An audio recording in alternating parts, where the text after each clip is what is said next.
Today's Gemara in Yevamos, Daf Pei Dalit. All the learning has been generously sponsored as an incredible schos for Shlema for Chedvalei Bas Saradina Mir Tashem. The learning of the entire Chabura should bring Chedvalei Bas Saradina a complete refuah shalema. As well as the learning Shvias Choshen of Shalchaim and Devar Tam Tiv Bas Baruch Shalom Levizava Ofik Ben Teli Shema Ben Chayav Lum Yudis Bas Sima Malka, as well as Chos Shlema Shmuel Yosef and Yevray Shmuel Ben Tilam Talzim Mechlas and Chum Bas Shiva. So from Lumas Mendel Chaim Yeshua Ben Malka Shavir Shechana B'Seich Sha'ar Chali Yisrael. We're holding on the bottom of Pei Gimel Amid Beis. Pei Gimel Amid Beis on the last line says the Gemara, and this is a bit piggybacking off of the last sugya, the last detail that we concluded on Pei Gimel Amid Beis, which was the statement of Rav Eliezer. The Rav Eliezer taught us about 12 lines to the bottom that androgynous zachar, let's get this highlighting up. Said Rav Eliezer that androgynous zachar ma'al yehu shemat omer kein loy lekol. One more time. Rav Shizvi Amar Rav Chisda said, "Loy lakolam Rav Eliezer androgynous zachar ma'al yehu." Rav Eliezer did not say ever with regard to everything that androgynous is the din of a zachar. Why? Because if it was, it would have determined that he would be able to makdish his behema. Now says the Gemara, Amar Nachbar Yitzchak Avanana Mitinina. We learned a similar din in the same din in the Mishnah that what Rav Eliezer Omer says. Rav Eliezer, as we turn over to today's Daf Pei Dalit Amud Aleph, Hakalayim Utreifa V'Yotzei Daifen. If we have a kalayim, an animal that is a mixed breed of two species, we have a treifa, an animal which is obviously pending to die, it is not a kosher animal. V'yotzei daifen, an animal that was born by a C-section, tumtum ve'adrogenes, or an animal that is a tumtum or an androgynous. What is the halacha? Loi kedushin v'loi makdishin. Does not become sanctified v'loi makdishin, and it cannot be sanctifying something else in its place. Ve'amar Shmuel, and says Shmuel, loi kedushin b'temura. Temura being when you exchange one animal for the next. Lo makdishin b'isei temura, and nor will it be transferred over the kedusha for something else. And therefore says the Gemara Shmami, no, this is a raya that Rav Eliezer again holds that the androgynous does not have a full-fledged din of a zachar regarding to all dinim, as we see with regard to karbanos, a similar halacha. And this is the same raya to the shita of Rav Eliezer. Rashi points out, just 2 lines from the top, that these 5 dinim, Rav Eliezer learns out from a pasuk in Temura. And this is the raya that Rav Eliezer does not hold that the androgynous has a full-fledged din of a zachar. Continues the Gemara, Rav Eliezer, Omer chayav l'skila kizachar. Says Rav Eliezer, if someone is together with an androgynous, what happens? It's as if he slept with a zachar, and therefore is chayav skila. Tanya, we learned in our brayso, Amar Rebbe. When I went to learn Torah next to Rav Elazar ben Shamua, what happened? His Talmidim, the Talmidim of Rav Elazar ben Shamua, joined up against me like roosters of Ben Bukya. And he wasn't able to learn Ella Davar Echad. And the only thing I was able to learn, and Rashi points out in the bottom over here, what's Facebook? They don't leave any room to breathe, basically. And I only learned one halacha. What was the halacha? Rav Eliezer Omer, androgynous chaylav skila kizachar, like we just learned from our Mishnah. The Rav Eliezer says that androgynous is a din of a zachar with regard to someone who's sleeping with it. It's as if he slept with a zachar. Hadron halacha oral concludes in this wonderful 8th parak of Yevamos. We should do an incredible chazara, as always, not necessarily the easiest of Gemaras, but the more we chazar, the more time that we give, we see ultimately the clarity that comes with it. And now we begin the 9th parak of Mesechus Yevamos, and this is really going to go back. A bunch of the halachas that we're going to learn right now are a bit of a chazara, topics that we dealt with in the past. Says the Mishnah, Yesh mutaros leba'aleim v'asuros liyimmeim. We're going to have 3 categories. Category A, someone is mutter to their husband, but forbidden in a situation of yibum. Category B is mutaros liyimmeim v'asuros leba'aleim. There's going to be a category that the relationship between husband and wife is forbidden, but in the event of yibum, it would be allowed. And category C is mutaros le'elu ve'elu, v'asuros le'elu ve'elu. Either it's mutter to yavam and husband wife, or it's aser yibam Usher, husband and wife. So 3 categories, and says the Mishnah, let's go through one by one. Category number 1 says the Mishnah, what is this category of relationships, husband and wives, which are permissible to each other, but they're forbidden in the situation of Yibum? Kohen Hadid shenasas almana, a Kohen Hadid that marries an almana, which we know, an almana, a woman whose husband died, is allowed to marry a Kohen Hadid. It's only usher to whom? A Kohen Gadol. So what if a Kohen Hadid marries almana? And who's the Kohen Hadid's brother? Kohen Gadol. And the brother's a Kohen Gadol. So now when this Kohen Hadid is nifter, what happens? His wife falls liibum to whom? To the Kohen Gadol. Kohen Gadol is also to a Kohen Hadid. So there's a relationship which is mutter between husband and wife. The Kohen Hadid and the almana, that is allowed. But if it falls to liibum to the Kohen Gadol, that is not allowed. Case number 2. Cholol shenasak sheira. A cholol who marries a kshera, so that relationship itself is allowed. But v'yeshlei ach a kosher, but he has a brother who is a kosher kohen, and therefore that's a second case that the relationship itself is allowed.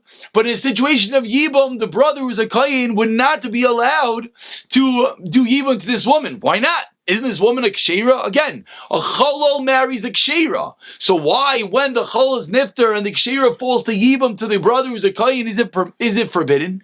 The reason is, explains Rashi in the Mefarshim, as we'll see, it's because we know the din that when a cholol is with a kshera, she, the kshera, becomes a chalala. Through the act of bia, she becomes forbidden, she becomes a halala. So the first marriage was allowed, but after that first marriage, she's going to become a halala, and therefore, if the husband, the chalal is nifter, and she falls to yibum, to the kohen, that is forbidden. Case number 3 in the Mishnah, Yisrael shenasa bas Yisrael. If a regular Yisrael marries a bas Yisrael, everything is good and dandy, but he's a brother that's a mamzer. So marriage number 1 is allowed, but yibum would not be allowed. And case number 4 of this category is mamzer shenas mamzeris, that itself is allowed. V'yishla achi Yisrael. He has a brother who's a Yisrael, and in that case, of course, the yibum between the Yisrael and the mamzeris is not allowed. So that's the 4th case of the marriage being permissible, but yibum not. And the Mishnah concludes the rule: mutarais l'ba'aleim v'asuras liyameim. That is category A, the first category of the Mishnah, that the husband and wife are mutar, but the yibum is forbidden. Category B continues the Mishnah: mutarais liyameim v'asuras l'ba'aleim. The following are mutar in yibum, but they're usher, husband and wife. Says the Mishnah number 1, Kohen Gadol shekitches almana, a Kohen Gadol marries an almana, which of course we know is forbidden. But v'yishlach Kohen Hadid, the brothers are Kohen Hadid, so the Kohen Gadol and an almana, that marriage is forbidden. But what would happen in a situation of yibum? It would be allowed. Number 2, kosher shenas chalala, again that is forbidden. V'yishlach chalal, because the brothers are chal, so that would be allowed. Case number 3, Yisrael shenas mamzeres, which of course is forbidden. V'yeshlach mamzer, because the brothers are mamzer, so therefore the yibum would be allowed, because it would be a mamzer and a mamzeres. And case number 4, mamzer shenas bas Yisrael, a mamzer to the bas Yisrael, which again is forbidden, but v'yishlach Yisrael. So when the mamzer is nifter, the bas Yisrael falls the yibum to the Yisrael, and everything is good. And the Mishnah concludes the din of the second category: mutar siyameim v'asuris lebai leim. Category number 3, says the Mishnah, Veilu asuras leilu veilu. These are usher to each other. I said it's really 3 categories. The Mishnah now is breaking into 4, 3 and 4 being mutter to both and usher to both. So first, says the Mishnah, the following cases are usher to both. Is whom? Kohen Gadol shenas almana. So we know that's forbidden. And v'yeshlach Kohen Gadol. And the brothers of Kohen Gadol, Sibum as well from it is forbidden. A Kohen Hadid kosher shenas chalala. A Kohen Hadid that marries a chalala, which of course is forbidden. Yishlach kosher, and the brothers kosher, which is also forbidden to the chalala. Yisrael shenas mamzeres, which is forbidden. Yishlach Yisrael, and the brothers of Yisrael. So when one Yisrael dies, the mamzeres falls to another Yisrael, which is forbidden as well. Mamzer shenas bas Yisrael, which of course is forbidden. Yishlach mamzer, which is forbidden. Asuras leilu leilu. So in all these cases, it is usher to both. Veshar kol anashim, and all other women mutarais lebaleim uliyameihem are mutar to their husbands, and in the case of Yevamos. So that is the four categories: mutter to both, asr to both, mutter in marriage, asr in yibum, mutter in yibum, asr in marriage. Now says the Gemara, says the Mishnah, those were all forbidden. Those were all cases of marriages which had a biblical issue, a problem in daraisa, kohen gadol tanamana, etc. Continues the Mishnah, Shniyais midivrei seifrim, in cases that it's a secondary relationship, a secondary arayis, which we know are only asim midirabanan. Shniya lebav lo shniya liyavam. If there's a situation where the husband is a secondary level relationship to the erva, but not to the yavam, what's the halacha? Of course, asur lebal mutaris liyavam, because the yavam is not a shniya. Shniya liyavam lo shniya lebal, asur liyavam mutaris lebal. Shniya lezel lezeh, asur lezel lezeh. And now concludes the Mishnah that what is the halacha in this last case that we just spoke about?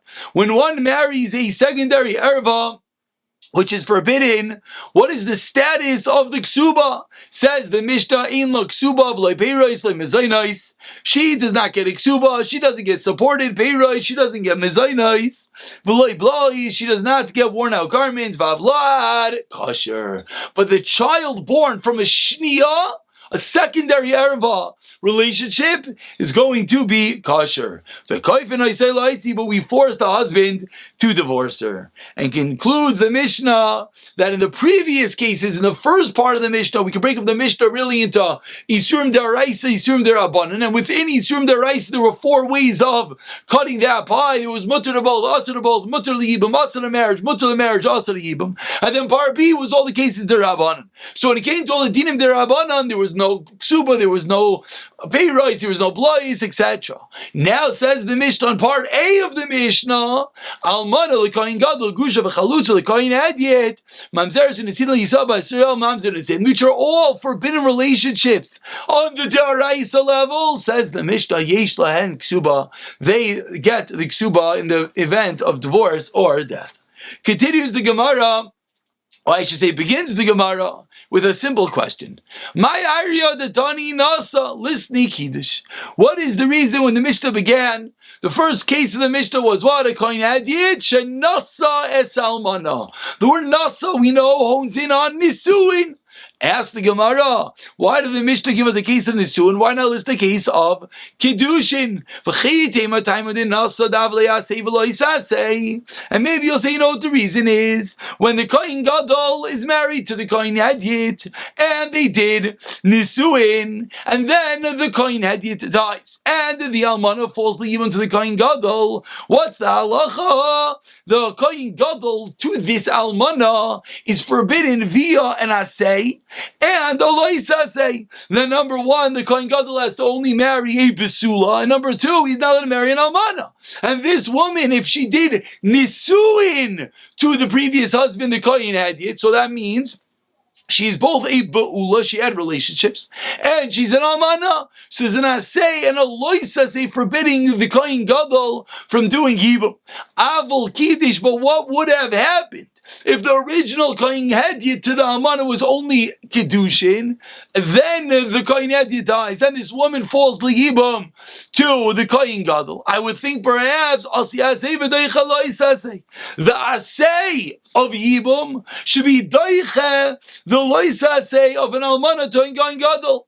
And that's why the Mishnah listed the case of Nisuin. Ask the Gemara 1 second. Va'akula pirka, but the entire parak asay v'lois asayu. Everything in the rest of the Mishnah is an asay and a lois asay, and yet v'lo asay v'deich lois asay. So ask the Gemara, why did the Mishnah hone in specifically on a case of Nisuin between the Kohen Hadiyit and the Almana? Explains the Gemara 5 lines on the bottom. The Mishnah wanted to conclude Kohen Gadol shenasas Almana. In the case where the marriage is forbidden, it was when the Kohen Gadol does Nisuin to the Almana. And Dafka nasa dishav yachalala. It's only in the case of Nisuin which is going to make her into a chalala, which is then going to forbid Yibum as well. But if it was only Kedushin, then she would be allowed to marry the Yibum. So the Mishnah wanted to say a case where it's Asr Lebal and Asr Liyavam, and it said a case of Kohen Gadol Shenasa Es Almana, had to be Dafka. And that's why it's forbidden Kohen Gadol to Almana, that's why it's forbidden to the brother because she's a chalala. And therefore says the Gemara had to be Dafka Nasa. So Taninami Reisha Nasa, so the Reisha as well said a case of Nisuin. Ask the Gemara, I don't understand, 4 lines from the bottom. Why are you jumping to the end of the Mishnah? There's a middle of the Mishnah. And what did the middle of the Mishnah say? Kohen Gadol shekidish es almana v'isha kohen yadit. And the middle case of the Mishnah is a case of Kiddushin. So why are you jumping in saying that because of the Seifa Nisuin, we wrote the Reisha Nisuin, but the middle case is Kedushin, so why not write the Reisha Kedushin as well? Elo Mishom explains the Gemara. Rather, it must be because of the next case, the neighboring case, where the Mishnah says a chalal that marries a ksheira, and the brother, the ach, is a kohen. And in this case, we said she's mutter to the baal, she's usher to the yavam. Why is it mutter to the baal and usher to the yavam? As we explained when we read in the Mishnah, the reason is that via the relationships of this ksheira to the chalal, what happens to her? She becomes a chalala, and that's why she's forbidden to the brother. But of course, it's only going to be relationships if it's an asuin. If it was kedushin, they didn't sleep together. Aval kiddush, what would it didn't be? Shayurlei. So explains the Gemara, it's not just because of the safe of her and not the mitzias of the middle case. The next case in the Mishnah had to be nisuin, and for the first case of kohen gad, kohen hadiyah la'amana, the Mishnah lists as nisuin as well. Says the Gemara, okay, that was question number 1. We dealt with the wording, the case, first case of the Mishnah being nisuin. Ask the Gemara, says the Gemara, 1 second. We said a kohen hadiyah marries to whom? Marries the alman. The kohen hadiyah dies and almana falls libum to whom? To the kohen gadol. I don't understand. Why did the kohen hadiyah have to marry an almana? Let her be married to any girl, and then when he dies, she becomes an almana.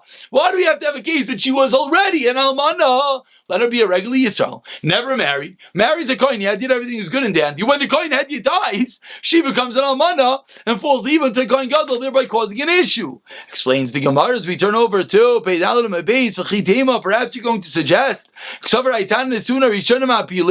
maybe this Tana holds that it's the original nisuin that causes the falling liyibam, and this is going to be a concept that we've already had and we're going to have again. There's 2 ways of determining the validity to yibam. Do we say, look, snapshot when the original marriage happens, when the original Reuven married Shimon, was that a marriage that in the event of Reuven's death, Reuven does not marry Shimon, Reuven marries Sarah. Was that a marriage that in the eventual death of Reuven, Sarah is allowed to fall to Yibam to Reuven's brother Shimon? That's Nisuin or Rishonim Apilim. Or no, we don't look at the original Nisuin. We look at the time of death. When Reuven dies, is his wife able to fall to Yibam to Shimon? So suggests the Gemara, maybe Artana holds that it's the original marriage, and that's why we have to say it's a kohen hadiyah that marries to whom? And Almana. Because if the kohen hadiyah married a Yisraelis, if the kohen hadiyah married a regular girl, then that nisuin does allow them to fall to Yibam. Can't be, because what was the next case of the Mishnah that we keep on talking about? Because when the Chol married the Ksheira, she was a Ksheira by the first marriage. Why was it an issue in Yibam? Because when the Chol sleeps with the Ksheira, it makes her a Chalala. And then when the Chol dies, she's a Chalala falling the Yibam, and we said it's a problem. So clearly we're not saying the Sunnah Rishonim determine everything. Says the Gemara, you know why? Avadai, Mishum Seifa, Mishum the Kvailis, they say, you know what the reason is? The reason why the first case in the Mishnah we're discussing a Kohen Hadiyah with an Almana is because the Seifa that says Kohen Gadol Shenasas Almana, Veishach Kohen Gadol Kohen Hadiyah, V'davka Almana. In that case, it has to be an Almana Because we said the marriage was forbidden. Would have been allowed. So therefore, it's the case of Almana in the first case as well. And that wraps up the two parts of the first case of the Mishnah, understanding why it had to be Nesuin and understanding why it had to be case of an Almana. Now, Maskiv la Rav Papa brings us back about a week ago to the Gemara Nayin Chesav and Aleph, the din of Rav Dimi, and says Rav Papa, this goes back to the din of the Mitzri, reminding ourselves the Mitzri is Aser, generation 1 and 2, and the Mitzri Shlishis is Mother. So Maskiv la Rav Papa, Misalah T'chias Rav Dimi, if you hold of this, that which Rav Dimi said, I'm Rav Yechanan, that what? Mitzri Sheni, Shanat Mitzri Shaina Ben Sheni. Remember, we had a machlokes says go after the husband or the wife. So if the Mitzri Sheni, the husband is a second degree, marries a first degree Mitzris, what is the child? The Binah. The child is a Sheni, following whom? The mother. Hare, listening Nami Mitzri Sheni Shanat Shtei Mitzrais. Based off of this din of Rav Dimi, it's a bit of a difficult question to read. Let's get clear.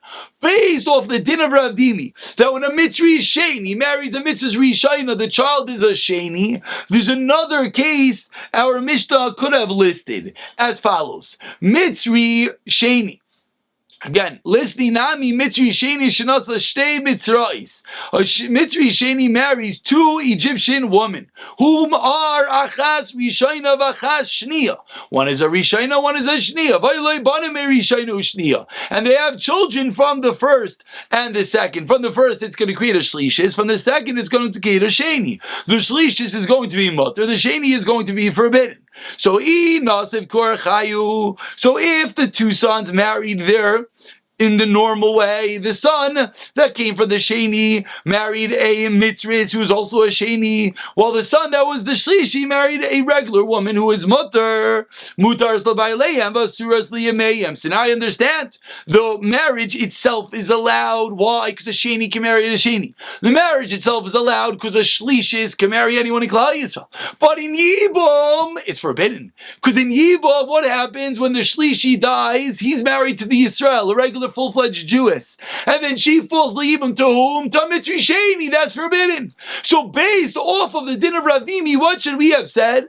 A case of a Sheni marrying two different Egyptian women, a Sheni and a Rishayna, playing out the scenario in which we would find the case where it's Mutter L'Baal and Asli Meim.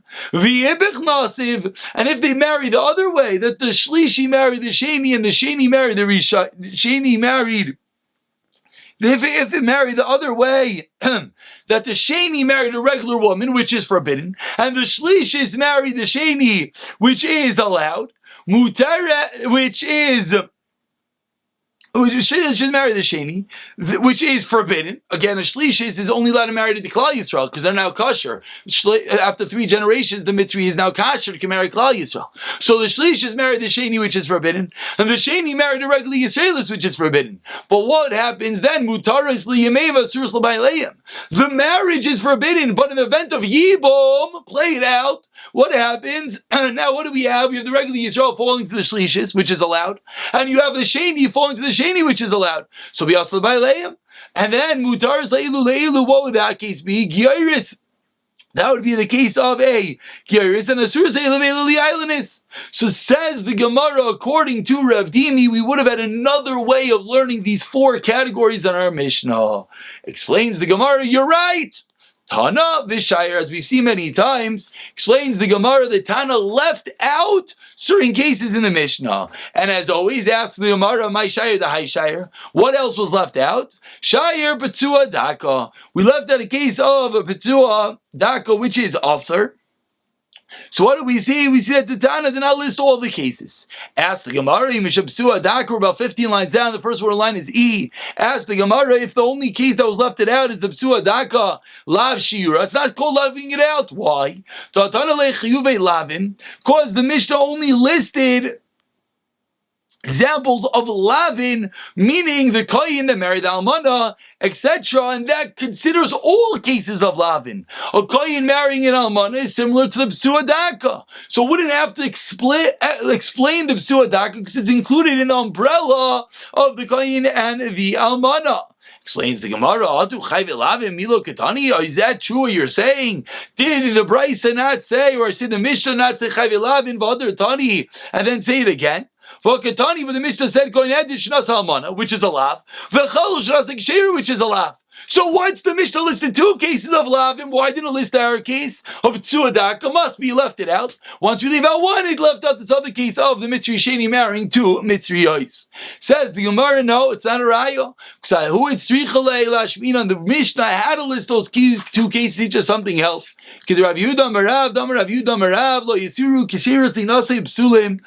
Yehuda Rav says the ksheris were now warned about married to the psulim, married to the chalalim, and the Mishnah teaches us this case by putting the chalal with the kshira, and says that it's mutter. So it's teaching us a different din, and that is the reason why the Mishnah said that case. Continues the Gemara, what do you mean? Vakatani, but there's other cases that are superfluous in the Mishnah. Chol shenasa kshira, v'Yisrael shenasa basi Yisrael. So we see 2 cases of lavim, and once we listed 2, it should have listed ours. Must be left out psuadaka. If left out psuadaka, it can leave out the case of mitzvahs. V'yesh loy ach mamzer. Explains the Gemara, no, hanami loy mahader misni. This too, the Mishnah is not a case where the Mishnah is repeating. Why? Tashmina, because again, if we could prove there's a reason the Mishnah had to say each case, it's not called writing an additional case. Tashmina, lav shein shava bekol, v'kamashlan lav shava bekol, 2 different types of lavin.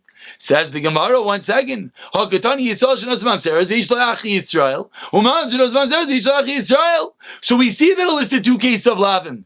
Elalav shmamina tanav v'shayir shmamina, says the Gemara, beautiful. But the fact that it listed 2 cases of lavim, it should have listed the case of psuadaka. But the fact that it did not list the case of psuadaka shows us the Mishnah left things out. If the Mishnah left things out, it can leave out the case of the Mitzri Sheni marrying the Shnei Mitzrayis. Therefore, we don't have a question on Rav Dimi. We're basically out of time, but let's just begin the next Gemara. Says the Gemara at the 2 dots, about 20 lines to the bottom. Kufa. Omar Rav Yehuda Rav Lo Yisur Ksheir Tinasib Sulim. Ksheirai's woman, a daughter of a kohen, is not warned, is not forbidden to marry a basal. She is allowed to marry a chalal. Leima Mesayah Lei, says the Gemara, bring your raya. And the Mishnah said, there's no problem. My love, koyanis aruyaloi. This is not talking about a case of a koyanis. Umay kshera lekuna, and she's still kosher. So we see that even though she's a koyanis and kosher, she was never warned about marrying a chalal. Says Gemara, lo, it's not a raya. Sheilas is talking about. Umay kshera lekal just means she's allowed to marry the Klal Yisrael, but doesn't necessarily mean that she can marry a kohen. Ihachi asks the Gemara, yishlach kosher nami. If that case is kosher liklal, that means that we refer to a psul likal. Elalav koyin and koyin, he koyanes. And if he's a koyin, must be she's a koyanes. And therefore, nachamo, we have a beautiful raya. Says the Gemara, no midaria hakid isa, hakid isa. Each case is listed separately, and therefore we don't have a raya. We'll pick up for the question of Rabban Bar Nachman in the next year. B'siyata d'shmaya.